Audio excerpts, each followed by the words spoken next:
7:30. Item 4A, flag salute. Mr. Fallsgraf, would you lead the pledge of allegiance? Since the first day of school, that long-term sub has been out multiple times. This week alone, he's had 3 different subs, I believe. Both the superintendent and the principal have reached out. They're doing everything they can. I still am in this state of awe because there's still a crisis in education. People aren't applying. There's still this open position. It is a Williams Act violation. All classrooms need to be fully staffed. And I'm still compelling the district to look in the certificated employees that are employed with the district right now and see who can be pulled into that classroom. There's been no consistency whatsoever. So 3 different subs this week. It's really challenging. There's 1 grade in the grade book for him.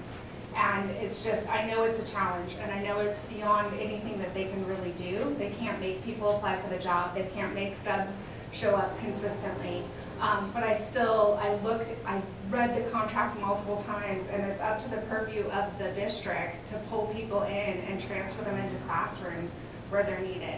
So I'm just hoping that something can be done. It's now several weeks into the school year, and there's still a vacancy, and there's still no teacher in that classroom. So I'm just back here again until there's a teacher. Hopefully I won't see you in 2 weeks. Thank you. Thank you. Sparks, Ms. Stillwell, and Dr. Shadi. Congratulations to everyone mentioned above. Thank you for all that you do. And students, we'd like to have an opportunity for our board after their comments. I'd like to have go down the line with the board members. Any comments with regards to the students? I just would like to congratulate all the students and all of your dedication. And just to mention, this is quite a few students for a small community, so this is something our community can be proud of for all of your hard work, and we look forward to what you do in the future. I know some of our kids up there are already on their way to college, so thank you, and thank you parents for all your support as well. And once again, have a great year and enjoy your academic success. Students, most of you started off as students when my little daughter Tammy was first starting school. So I've known many of you since you were like crying kindergartners on your first day. And I know that many of you are athletes. And if you look around the room, you're all just upstanding, well-behaved kids that are going to go out into the world and represent our community in a wonderful way. And I appreciate everything you do for us. Thank you. Everything that I would say, I would just be reiterating what my fellow board members have already said. So I'll just congratulate you and let you know that I am very, very proud of you. And parents, I know you've worked hard for this as well. So congratulations goes to you as well. So good job. Keep up the good work, both in the class. Daughters work hard and do their thing, but the greatest amount of appreciation goes to the students for actually teaching themselves in online learning and prepping and preparing during the transition as we came out of our mandates. They still had a lot of work to do. The commitment to take on an AP class and do all the additional work and the reading and the studying and to show the assessments, it's one thing, but to choose to take an AP test, because there are some students who are not prepared for an AP test. All of you chose to take the AP test and you passed that with 3s, 4s, and 5s.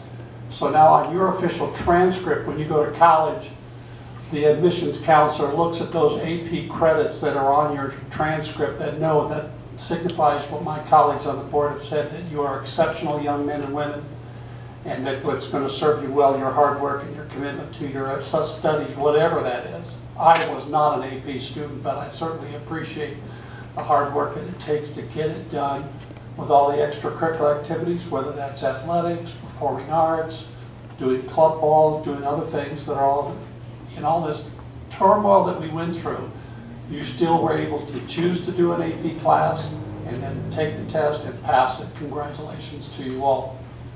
So what we'd like to do now, for all the students that are present, if you could step forward. Board President, we've had a couple of latecomers, Ms. Costa and Ms. McClaus. Can we have a round of applause for them as well? Yeah.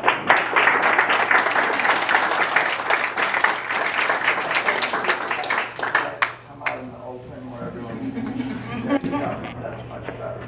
Good.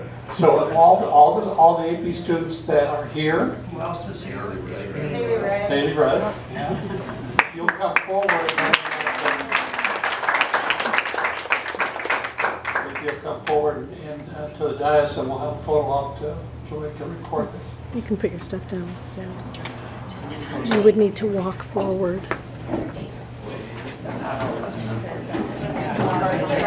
So students, come on up. Feel free. Or would like to take a photo. Taking a Congratulations once again. My goodness, I think they're going to like get tortured or something. Dr. Chamberlain. Oh my gosh. Okay, you guys are the youngsters. Stand in front. So we're looking to continue these meetings either every month or every other month. And the last, thank you, sir, utilization of fiscal capital. On September 1st, LA County Office of Education provided us with the third and fourth quarter Williams report, as cited in Ed Code 1240, a Williams visit to school district helps to determine if students have sufficient standards aligned materials, determine if there is a facility, be it the DO or any one of our 3 sites, that poses an emergency to health hazard to students or staff, and to determine if the school has provided accurate data on the SART report, the school accountability report.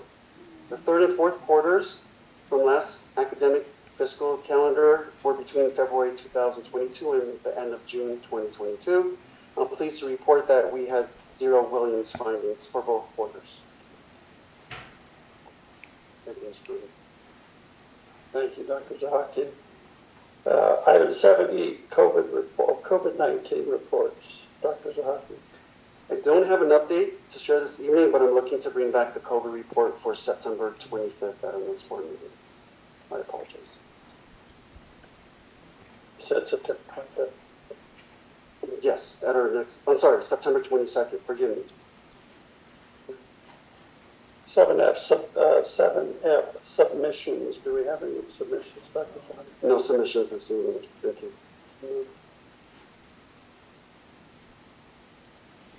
Board member comments. 8A, Ms. Jensen. I don't have a lot of comments, just, with enrollment's a good thing, and then we have all these problems finding teachers, which is, so it's, I'd like to thank the community for their patience and their support and understanding, because, we need to have teachers in the classroom. Dr. Sarkin, I have a couple of questions, just so that we're clear. So we have one FTE for a second, one for a third, and then one for multi-subject for high-subject, right? Correct. And TK sitting at 24. So As of today, yes, we're right at that cusp. yeah. So we wish we could pick what grade levels they come there. But and then we also, so when you say that you're going to have Atosa come to the 5th grade and push in, can you tell us what that's going to look like? When you say push in, are we talking half day, full day, helping us sub?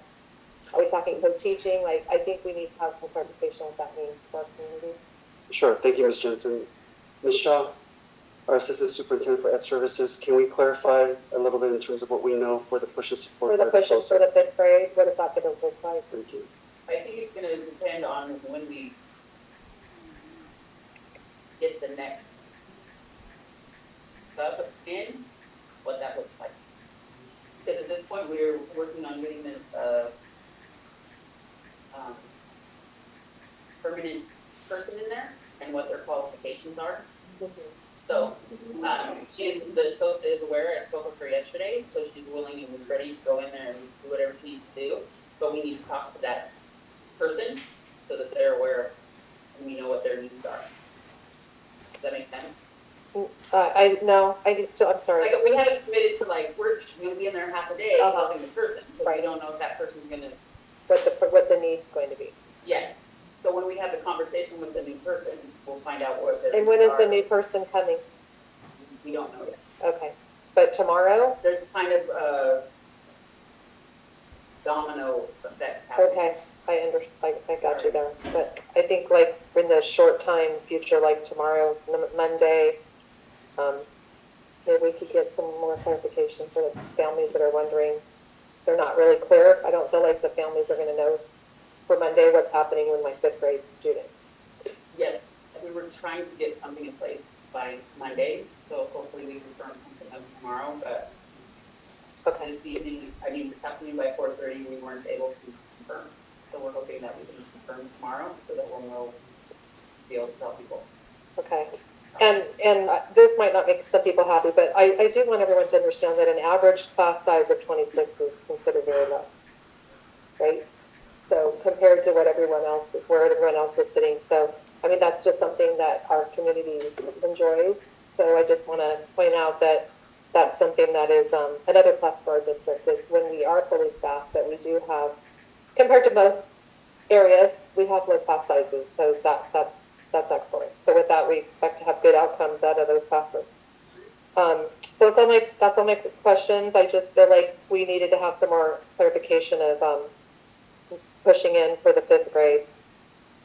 And we look forward to seeing more information.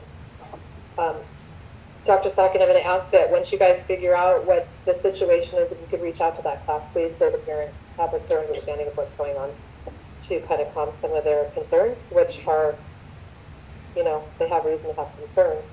They're understanding, but I think they need more information. So as soon as you have the plan, I think you need to reach out to them and let them know about it. Please. Thank you, Ms. Jensen. We'll be working with the site administration, Ms. Van Orden, in terms of crafting a communication piece to the 5th grade parents that are impacted. But they keep coming, so that's good. So we need to keep wanting positions. Thank you. Oh, I have one more thing. I'm not finished. I do want to point out the College Board National Recognition Award, because last time I did highlight the ones we celebrated tonight, but we do have some winners for the national role, for the rural area for the College Board National Recognition, and that's Adam Frank, Ashley Hinkle, Brett Dawson, Haley Rad, Marie, is it Pape, and Ruslyn Dameron, and they all were also up there this evening. And then we also had the Indigenous Award, which was for Ashley Hinkle. So I just want to give a shout out to those students once again, because you know, I don't want that to be overshadowed by what we celebrated tonight. So we keep celebrating all their great accomplishments, and shout out to our great high school for all they're doing for our students. You ready now? Yeah. So, I appreciate that level of candor regarding pending employment. I wish my city council would have had that open, frank discussion while I was still negotiating my employment contract the night before I was hired. That would have given me a great deal of more money, more confidence, but thank you too. Okay, I've attended several volleyball games the last couple nights. It seems that the girls' volleyball team plays it every day. They should have won every game. There's just a little bit, and that's probably the most stressful thing I've ever been through. And it's going on forever, kind of like tennis. But the takeaway is the logos and the way the gym is overdressed is killer. It's top notch. The floors are clean. It doesn't get any better. So the facility, I'll get to High Desert as well, and I'm sure the facilities look equally great, but everything was just awesome, the banners and everything. There's been so much work put into that. I did attend the Los Angeles County School Trustees Association meeting on September 6th. They had Mr. Thurman, the state superintendent of schools. He was talking quite a little bit about the need for counselors and psychologists. I like to keep my psychologists around here as much as possible, if you know what I'm saying. So, but there's such a shortage of these people in addition to teachers and everything. And if you're onboarding kids that are coming back, new kids and all those kinds of things, it's getting to the point where the state is going to start giving out scholarship funds to people who are considering school counseling. So you're looking at a kid that's going to college and doesn't know just what to do yet, and they have compassion for human beings, something I'm not that familiar with, but encourage them to go and take a look at that field, because there's a severe shortage, and I can guarantee you there's going to be employability just about anywhere you want to go. Carrying on with this school psychologist and school counselors and things. I said last time that when we have full classrooms, someone else has empty classrooms. Kids don't just show up at 8 years old and 10 years old. I don't know where these kids are coming from, but I do know that we haven't seen them before, and I do know that some of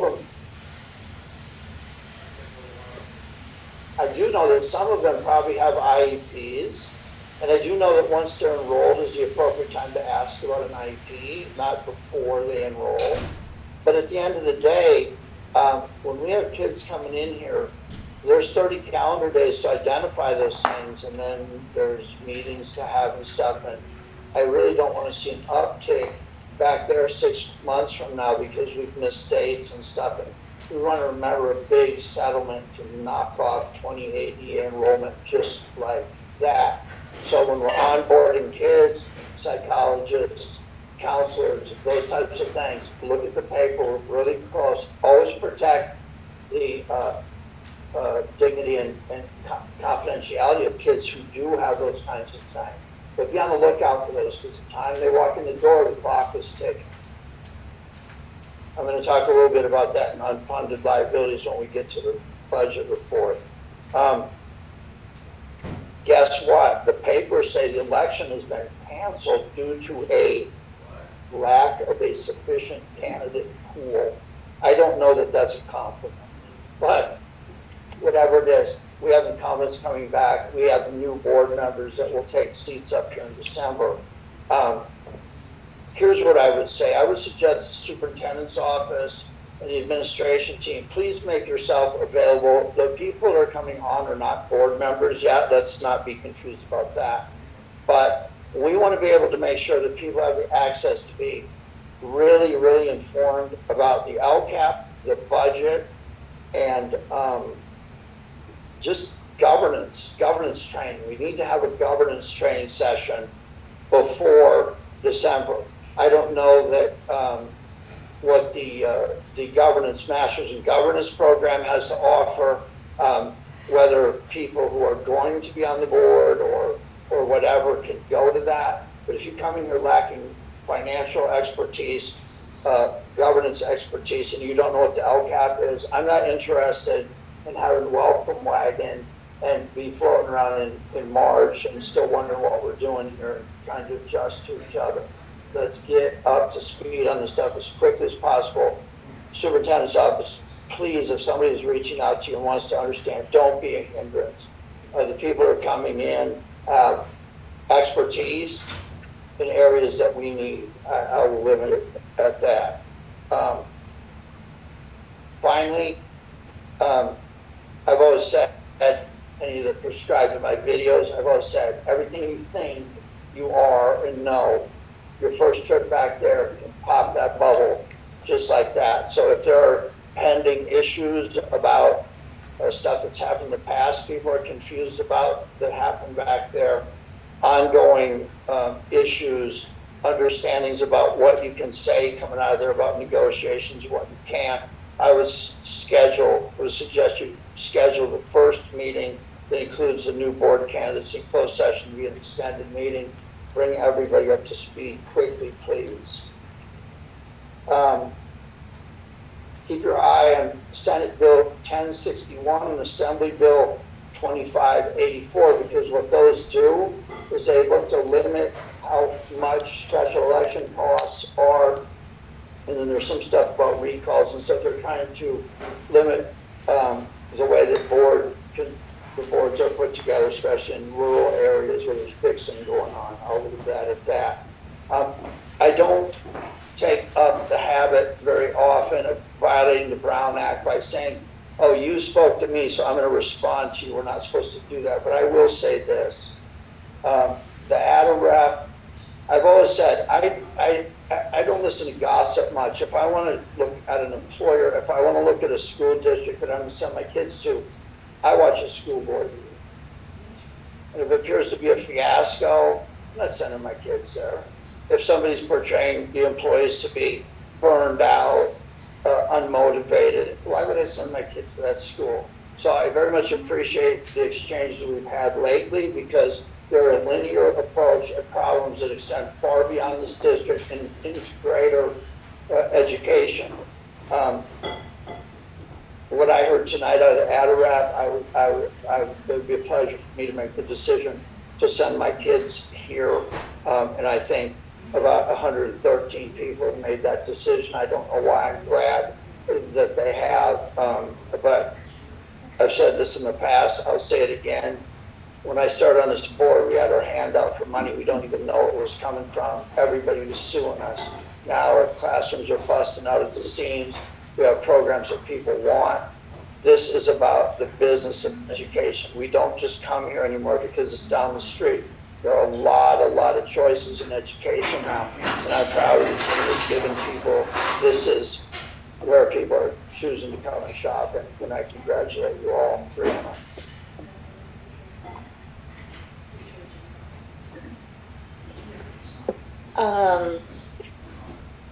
First, I want to, everything that I was wondering about the fifth grade teacher and what that's going to look like, you asked the questions, Kelly, so thank you for doing that. I really appreciated getting that bit of knowledge from your questions.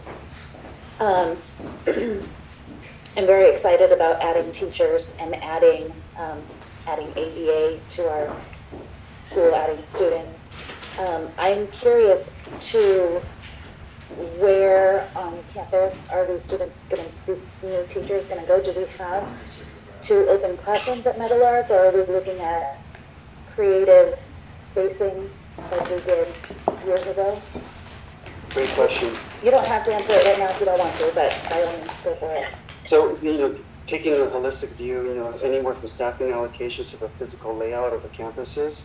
We've walked campuses, let's say at Vasquez, Meadowlark, and checking to see, what's available, what can we actually make do, what spaces can be kind of collapsed into, let's say, a classroom setting now, and as well as M&O looking into even portables. So we're looking at the full range of what could actually take place to accommodate the numbers and the teachers.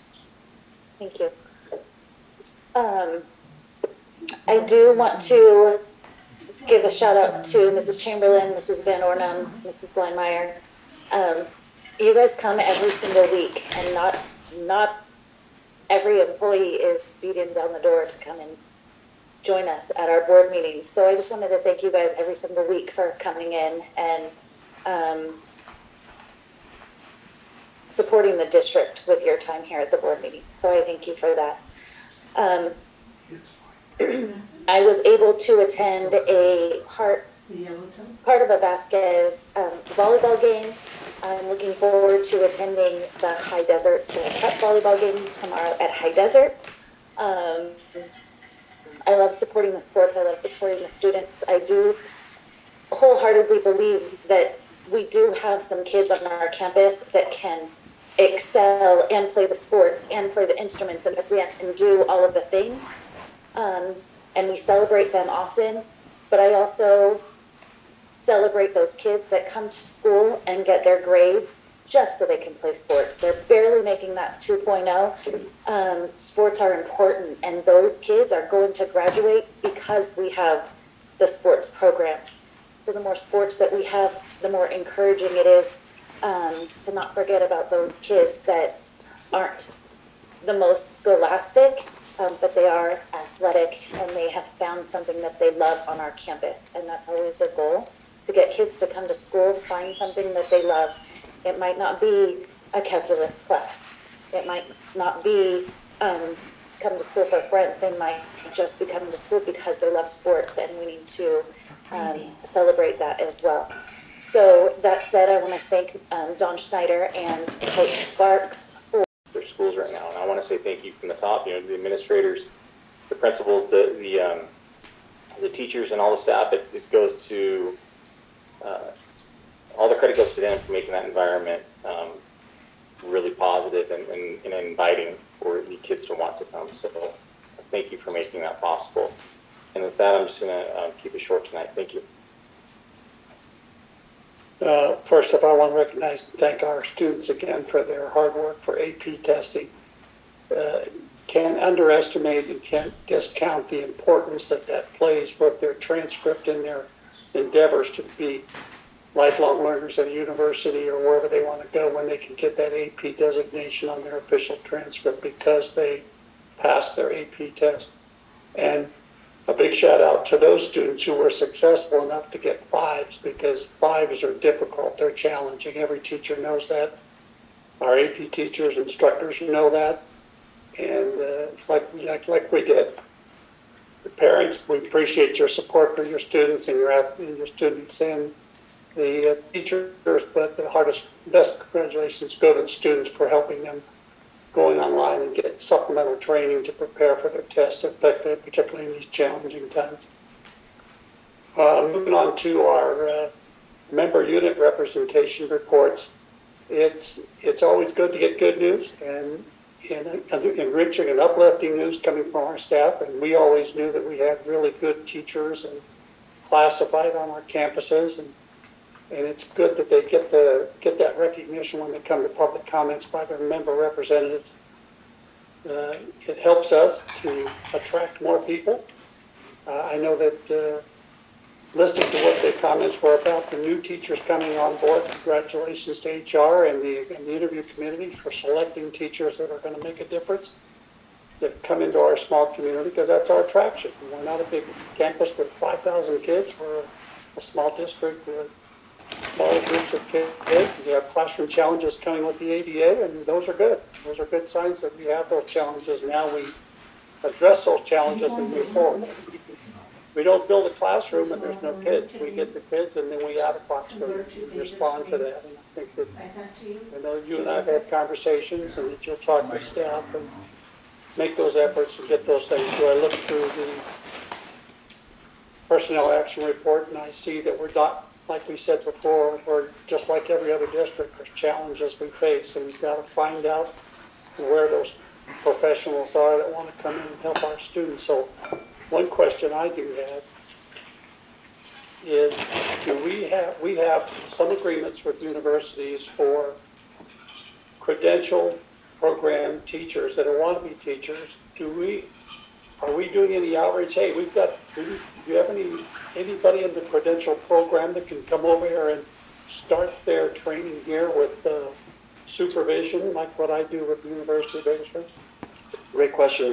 Before I defer to HR and Ms. Shaw, we've cast our net much wider than we have in the past, and we have been, interviewing and recruiting and interns, teacher interns, and that takes special credential, and the HR works with CTC for the credentialing of that piece.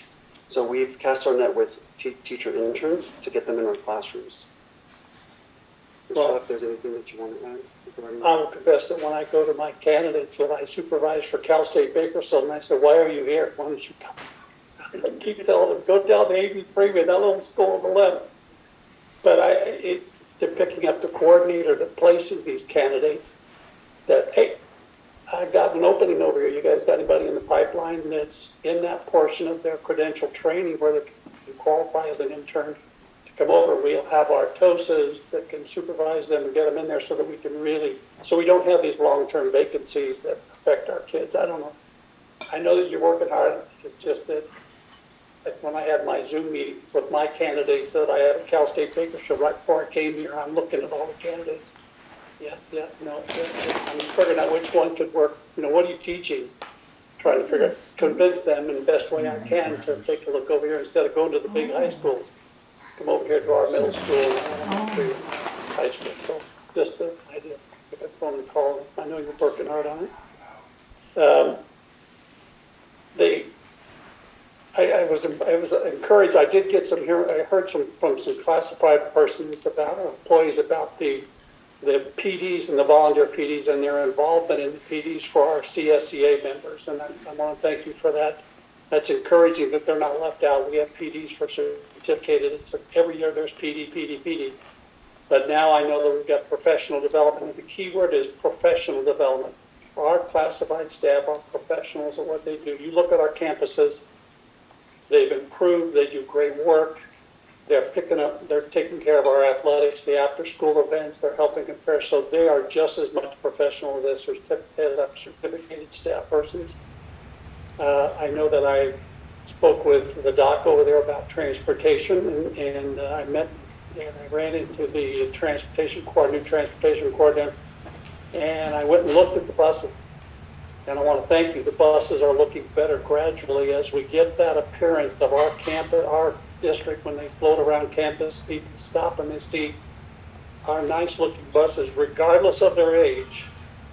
We maintain them. Those vehicles last for incredible lengths of time. You've done a great work of getting electric buses coming. We have buses in the pipeline, but we have to look at what we have. And so congratulations to your transportation crew for improving the appearance of our district buses as they move around the community. What's that school at? Because I know Miss Jensen down here in Palmdale, every time I go to Palmdale, I go, how does that bus look so good? I can't believe it. So it catches my eye. So I know it catches the adults and the parents and things. And follow that bus and see where it's going. So your transportation department is helping with us. The ADA numbers are increasing. I think somebody said, I think Brianne said, well, let's wait and see what the 10-day report or something was. And when it was at 109, and now we're at 113. So it's one more student, and that's great because we're going to impact one more student in a positive way that other districts cannot. So congratulations to everybody on that. And just keep up the good work. The term I end my comments with when I'm talking to Dr. Zahaki, when we're interacting about things ahead, and I said, well, let's just steady ahead. Let's just keep steady, let's keep moving ahead, and we'll be fine. Congratulations to everybody.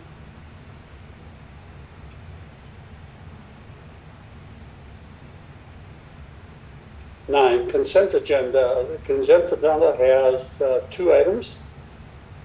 I'll move. Hold on. I'll second, but I. Motion to consider. Ken? Kelly second. Kelly. KK has got it, okay. But I would like to.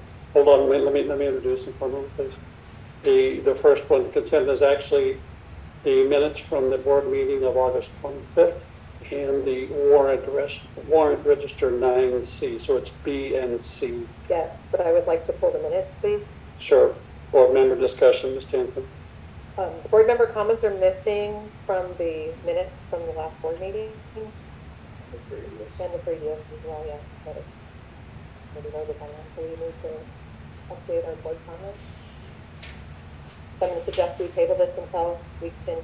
So we'll table 9B. Do you want to make a motion to table the 9B regular board minute? Yep, I'm making August a motion. 25th. Making a motion to table the minutes from the last board meeting. From August 25th.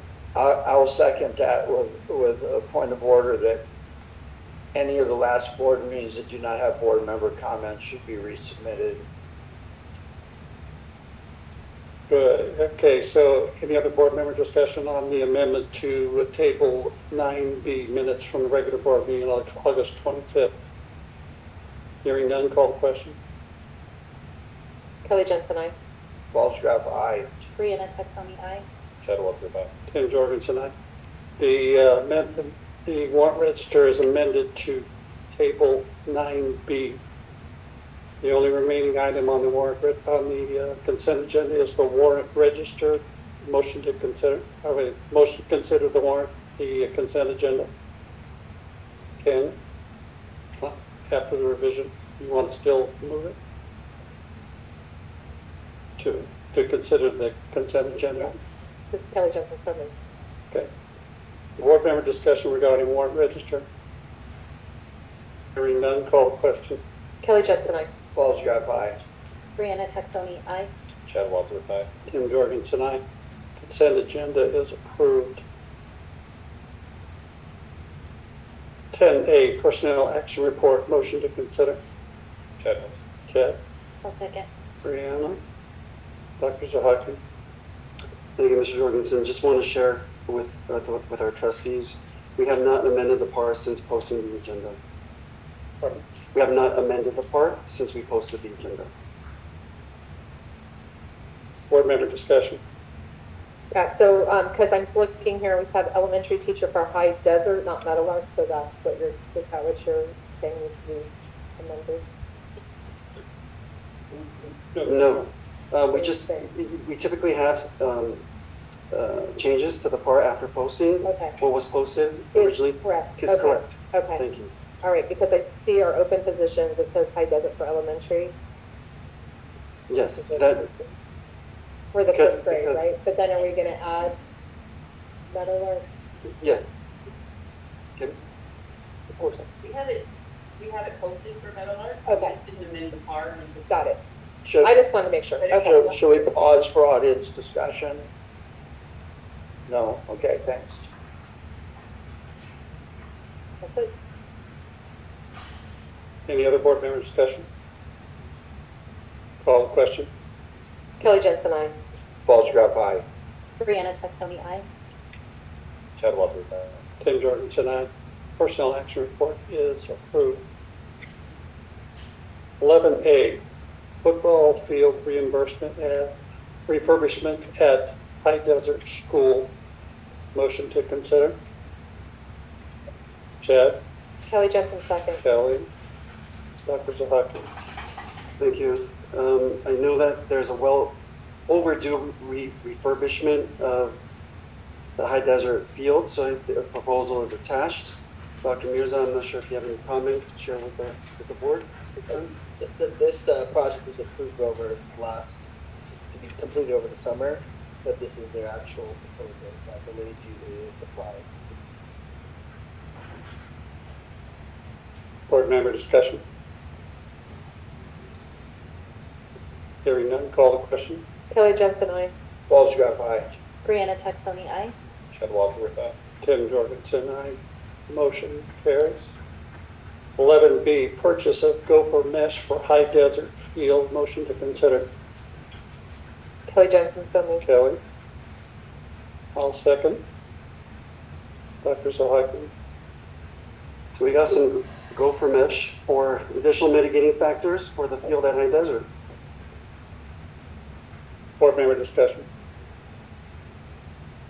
I have a question for, now in this meshing that they have, I look at the physical sizing of this. Now this is going to be perimeter fencing, perimeter around the edges of the field.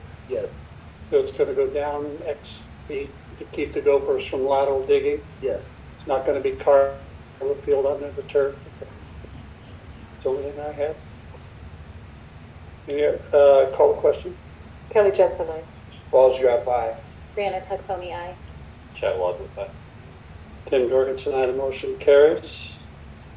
11C, Best Advantage MOU. Motion to consider. Chad, I'll second. Brianna, Dr. Zahaki. Thank you.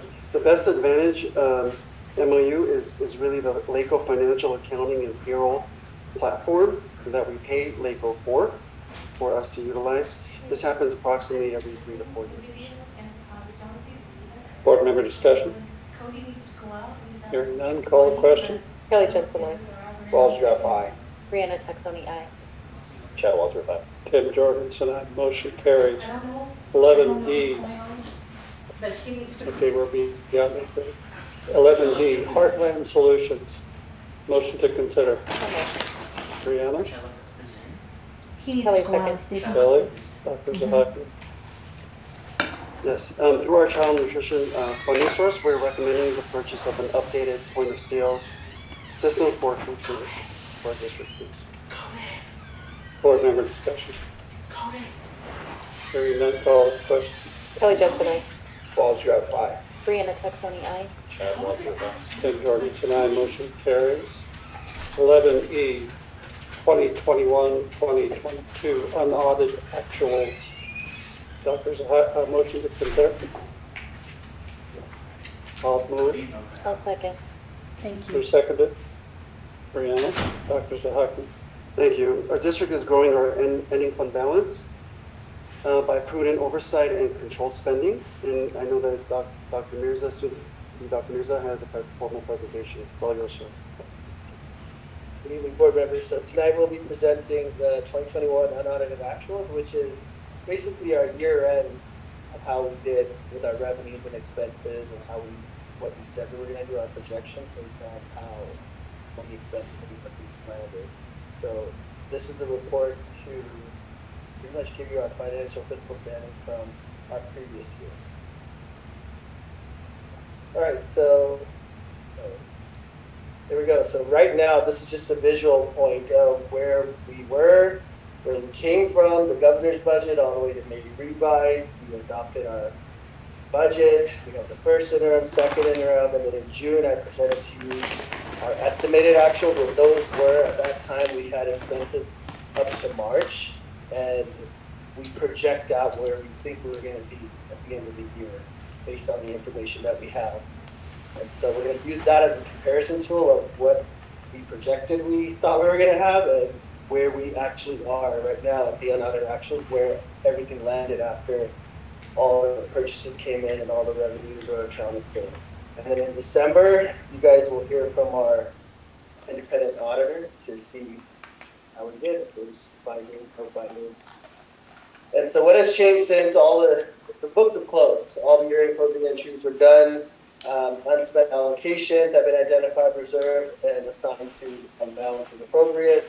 And then right now we're going to be looking at a comparison point from our estimated actuals from where we thought we were going to be. And why projections can be different? Well, there's a lot of reasons. You have the risk of miscalculating, can be overestimating or underestimating, running out of cash, and always bad.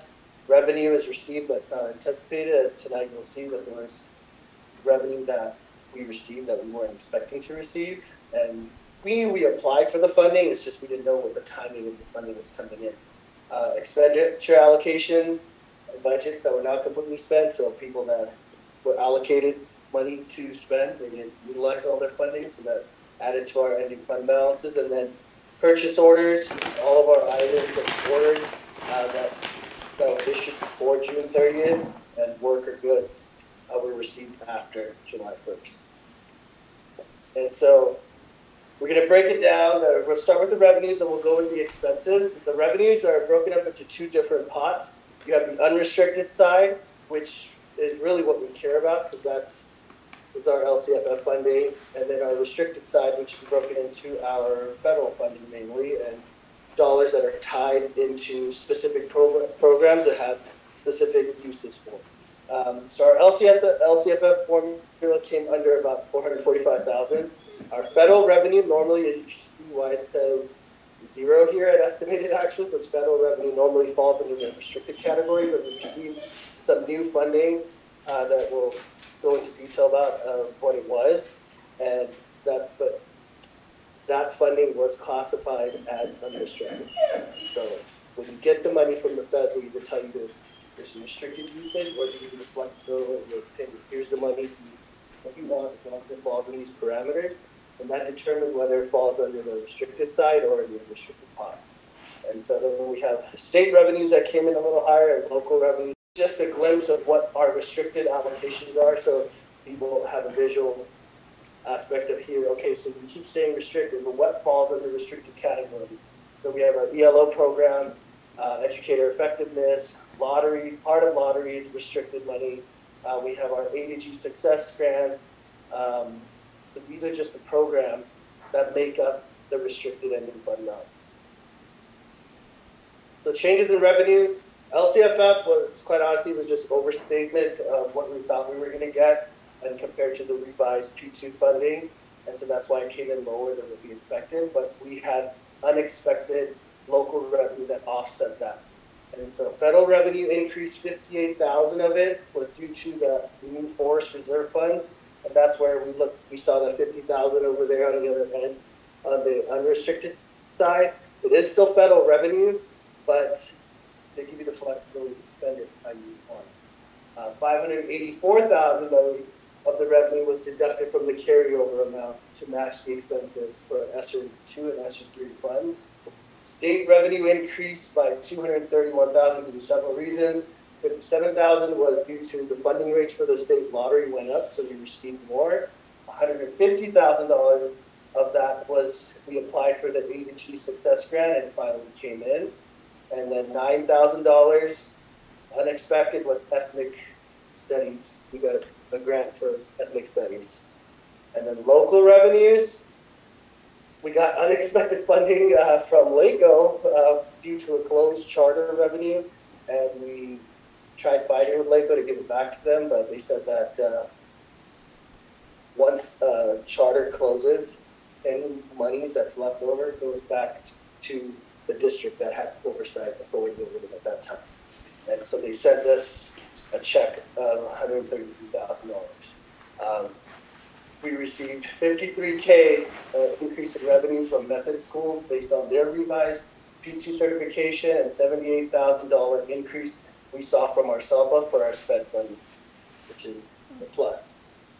Here's contributions. We have to take a look at the contributions as part of our, so what I mean by contributions is these are programs or transportation fed routine maintenance that don't have enough funding, or they're not funded by any like grant monies or anything. So what we need to do is make a contribution out of our unrestricted pot, which is our LCFF funding, to cover these costs.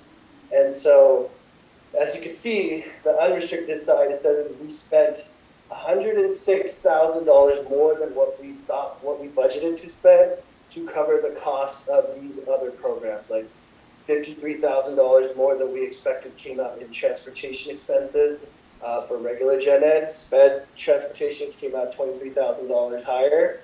Our overall SPED costs reduced by $7,000, which is plus, but our routine maintenance, keeping up with our facilities, our expenses increased by $51,000. To account for all of those, we had to contribute out of our general fund pot to cover those costs. And that's a big piece. Normally in districts you see special ed contribution, but it's not funded to the level that it needs to be, but we came up with it. Let's see here. So our general fund, now we're shifting over to expenses. So if we talk about our expenses, we look at certificated salaries decreased by $206,000 based on what we said we were going to land. Classified salaries saw an increase of $53,000 with benefits of $140,000 going up. Supplies and services decreased $12,000 in supplies, $65,000 in services. And so reducing expenditures always is a plus because it means that you are controlling your expenses. And so let's see here. So we basically closely monitored our funds to basically shifting from the grant money that we have right now, the ESSER dollars, and kind of seeing what qualifies as that, so we can shift money back and forth to, you know, we try to get everything out of the unrestricted pot and spend those federal dollars first. Salaries came in under, which is good. Classified salaries, on the other hand, saw an increase, and those were just because we had additional hours, additional positions. We were restaffing our school to open, and so we saw that build. We saw that increase. Benefits costs increased, obviously, during the first, and then supplies and services just came under because we were just monitoring and closely managing our accounts. And so the overall impact on the general fund, if we look at the unrestricted side, this is where we estimated we would land. We landed at $12,940,000, so we're only off by $120,000, so close enough. If you add the restricted portion of it, we saw an increase of $160,000. So the net difference between when I came to you guys and presented in June and the estimated actual is only an increase of $39,000. So we were pretty much estimating to the money where we would land at the end of the year, which is good. So the combined ending fund balance right now is at $13.9 million. It's made up of cash, $50,000. Restricted funds, about $969,000. We looked at those programs earlier. Prepaid items, I have to point out because normally it's zero, but what happened last year in 21-22 is we received the bill for, the par that we had, the golden handshake with the company. So we received the bill earlier, and instead of, we paid it earlier last year, so we paid last year's bill and this year's bill last year. And so I couldn't classify that as an expense. Because it really belongs as a 2022, 2023 expense. So I had to move that to a prepaid item because we prepaid it last year for this year. And so that leaves us with a reserve right now of $12,821,000. And so the reserve right now is at 77%, which meets and exceeds our 4% because 4% is not enough at all. 4% covers only about $600,000. And if you look at our average payroll is $1.1 million. So right now everything is good. We're getting additional funding from the state, but as soon as that stops, your reserve is going to come into play because with the 4%, if you run into a hard time, you're not going to be able to make 1 month here. Like that's going to be a problem. As far as all the other reserves, Fund 8, which is our AAP, sitting at healthy balance of $146,000. Child nutrition is sitting at $226,000. Deferred maintenance is at $116,000. Fund 25 and Fund 40 is what I want to highlight. You have $486,000 here. Fund 40, you have $358,000 there. You see all these big projects that are coming up, like the football field. Most of that stuff is being funded out of these funds and the impact general fund. But eventually, as these balances go down, in order to sustain our facilities, we're going to see a transfer out of the general fund into the fund, like $125,000 every year to get that balance up, so that way we can continue to improve the facility. And that's pretty much it. We saw a total increase overall of our ending fund balance is $1.7 million. The unrestricted was $1.1 million. And the restricted fund balance was $594,000. The total that we saw an increase in our ending fund balance was $1.7 million. And as we mentioned, it was several different components. There's not just one thing that points to overemphasis revenues. That's the cause. It was revenues plus contributions were less than expected. There's honestly just amount of expenses and controlled and came under what we thought we were going to need. So recommended that the Board of Trustees approve on 21-22 unaudited actuals financial report. Board member discussion. I don't really have any questions to thank you because I feel like we have, a healthy reserve and I think it's important to always work on your facilities. So I like that we're working on keeping our campus looking nice, and it's important to have a safe campus. And that's important as we have talked about the need to up our ADA that we've talked about the last few years with our declining enrollment. Now we're coming up, and you have to have nice facilities, and so I think that's important as well. And like we have to make for space coming at Meadowlark and those types of things. So really, I think you guys have done a great job trying to be really diligent on where the money's going, and we've been doing some great professional development and things like that. So just thanks for the great report and giving us with all that. So thanks. Ready? Already counted. I remember sitting out in the audience in 2013 and having a gentleman named Dick Douglas from Waco who was put in here because the district was in negative certification. And that person could override any decision the board made that would put the district in further financial peril. I want to talk a little bit about where this reserve came from. Knowing that you landed here in your position about the time when there was local revenue of about $4 million a year related to charter revenue. Jump at me if what I'm saying is incorrect, that about the time that you got here, the only reason we had any reserve at all was because the other charters did not take the same court action that Valiant and A3 took against us because they probably didn't want to go through the same level of purview of having the state auditor look through the record. So I want everybody to understand, because people will step up to the microphone and be critical of me personally, that I have sunk their pool project, their track covering, their basketball court, and their tennis court. sorry, I'm gonna ask you where those are in the fund right here in a few minutes, but I want to go back to about the time Chad joined us on the board. Had we not received any COVID funding, had we not had this residual charter revenue, would the district had a positive certification without that reserve? No, we would have trouble. So let's fast forward until the last 118 kids came in the last couple of weeks. Would this district be in a positive certification right now on its own ADA? No, well, the enrollment is not translated for me into ADA. I have to see if that's in the sheet, so it's just, I know. So what I'm really getting at is, without prudent conservative management of the reserve by this board that sits up here right now, all of them,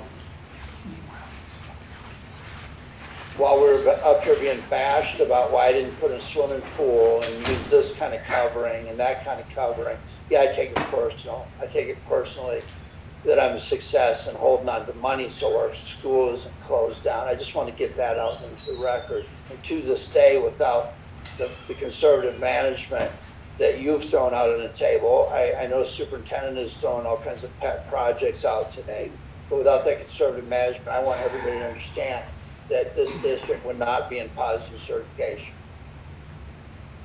Okay. Now we're getting to our usual questions. How much charter revenue did you receive this year? Overall?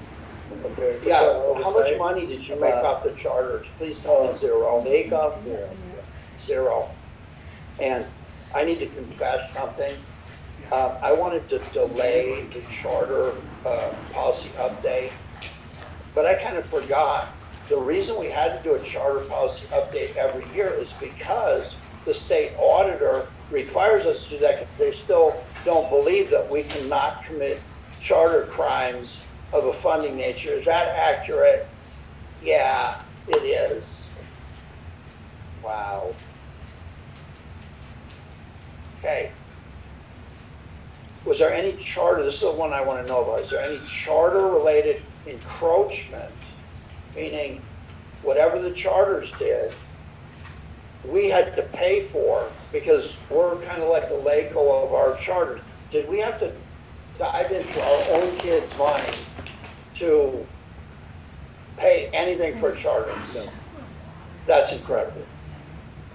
You know how much potential there is for everybody to screw up. Would it be more accurate, going back to that local revenue that we were given back about ADA?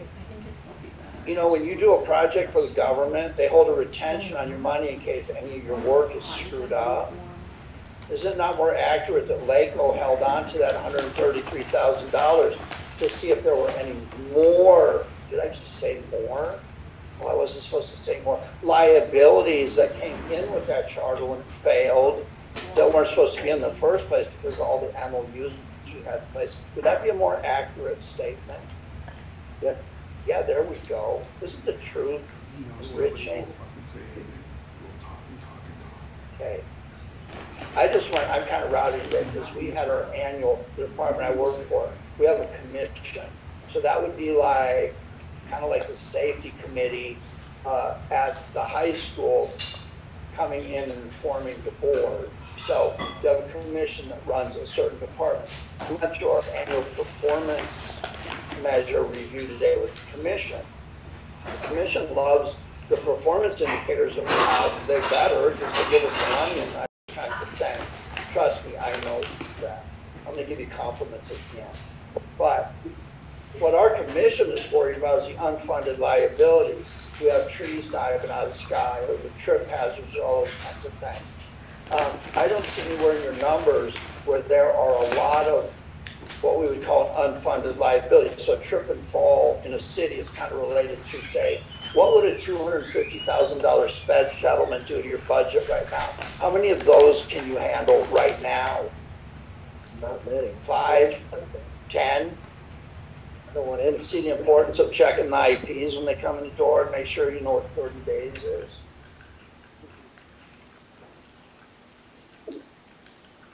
now I want to talk about the projects. If our enrollment continues to increase, you don't have to answer this question. I've been around long enough to know the answer. If our enrollment will continue to increase, at what time do we need to bring this campus back into play?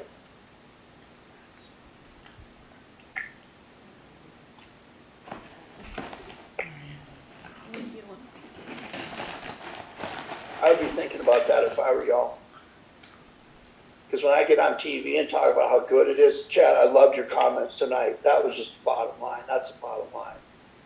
When people watch this, they're going to come over here. They're going to be, I want to be where Ken and Chad are at, and we're going to be flooded with kids. What is it going to take to bring this campus? Can we open the doors tomorrow morning? No, we can't. Why? Because there's no DSA approval. Even when they gutted this room out, that room out to make whatever this is, because this used to be a library. That used to be SPED rooms. We were drowning in charter money, so we had to spend it so quickly that we had to gut that out and put this in there. But what is stopping this campus from taking students tomorrow morning? If I'm the facilities person, I'm looking at the list already exists of how many DSA violations there are on this campus is going to stop us from loading it up. Now, let's say that those equal $6 million. Is that in your budget anywhere? No. Maybe we should start back to the charter business. Okay. Do you have any money for a pool? Negative. Okay, the pool thing. Let's clear that mystery up. About 4 years ago, 3 or 4 years ago, LA County did what's called Prop A. They look at recreational opportunities for people based on spatial arrangements for populations, meaning there's a bunch of kids over here, they like to play soccer, we need a library. So they went and cataloged everybody's stuff and said, spatially, this is what we need. So the charter revenue was crashing. So everybody said, oh, the county's going to give us a pool. Some people actually believe that even to this day, even a couple of weeks ago from up there. The county's not going to put a pool in our gym. I'm sorry. And even if they wanted to, then we'd have to worry about who's coming into the new pool. You know how we are. So you don't have a new pool, you don't have a new running track, you don't have a basketball court, and you don't have tennis courts. I got an idea. Why don't you commit your reserve to these projects? Well, look at it. This no, there's not one. Now, any more questions? Only reason people get a paycheck around here is because of that man. Oh, okay, let's get specific. ASB, I remember the embarrassing situation. Imagine me sitting up here and getting an audit finding that our hot dog stand money, this board has to give $80,000 back to the hot dog fund. I don't know what that was all about. It's very embarrassing. But finally, I like to see that the ASB fund is running on its own in a respectable way, that I don't have to give back money that I don't know where it went to. That upset me very much. Now, we've come a long ways in the 6 years I've been here. You did a great job, but people on the board, y'all right now, when you listen to this gentleman and you don't push pet projects and you're very conservative like you all have been on spending money and get us to the point where now we're taking back our own market, that's really, really great work. That's the measurements for it, guys. Okay, good job. Good job.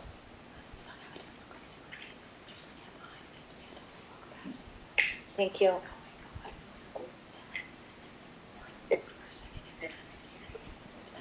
I shouldn't have to. That was a big mess. Hassan, I just want to say you're a very talented man, and I appreciate your reports, the thoroughness, and at this point we wouldn't be where we are without your help and your abilities. So thank you for doing this. I don't do that to nobody. Okay, Doc, are you taking appointment check? I just have a quick question on that last scale there where you have other revenues and expenses, and you were highlighting as an example Fund 25 Capital Facilities Fund and Fund 40 Capital Outlay. We were talking about the projects to enhance our football field at High Desert's going to come out of these monies. How does money get into the account? Those are money that were annually transferred from the general fund to. That you elect and that the board says we need to. Yes, yeah.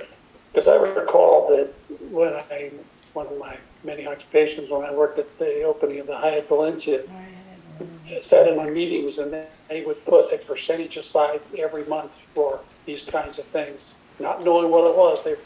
In essence, that's what you're doing here, and the great work that your department is doing is making sure that we have a balance and an audit that's acceptable. And the letters we get back from LACO that confirm, the key element is getting the accurate information from you the first time they request it, where they don't have, I've never heard of anybody go, well, what do you mean by this? Because your presentations to the board for the public to hear are the same that the LACO and the adjudicating regulatory people look at us, and that's kudos to this district and your department. And thank you very much for putting this package together for us to consider. Hearing no further discussions, call the question. Kelly Jensen, aye. Walls, draft aye.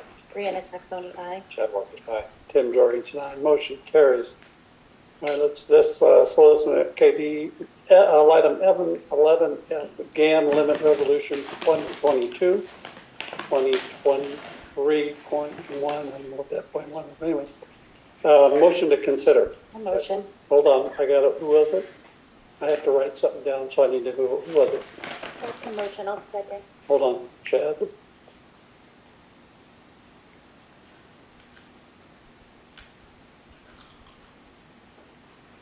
And it's seconded by Brianna.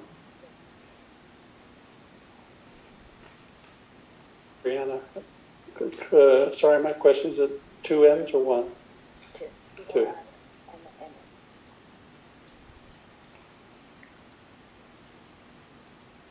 Dr. Zahaki. Before I defer to Mr. Sun, the GAN functions as a limit to LEA spending, and it's all dependent on population and inflation. And so we're asking the Board of Trustees to approve the resolution adopting the GAN for the 21-22 fiscal year. Yeah, this is a requirement for the unaudited actuals. As a part of the unaudited actuals, we have to report to the state, just our state aid appropriation. So it's a requirement. I have to do this every year. Board member discussion. Hearing none, call the question. Kelly Jensen, aye. Walls, draft aye. Brianna Texoni, aye. Chad Walker, aye. Tim Jorgensen, aye. Motion carries 5-0. One moment.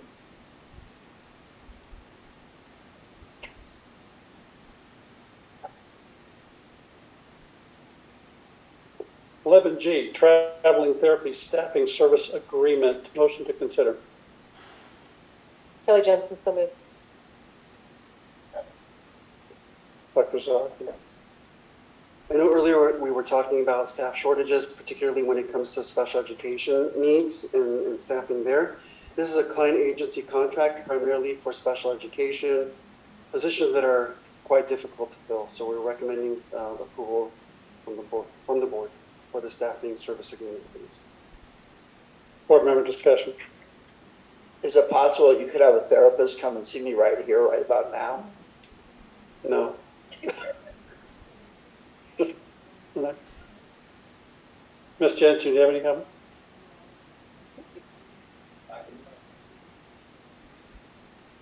None. Hearing none, call the question.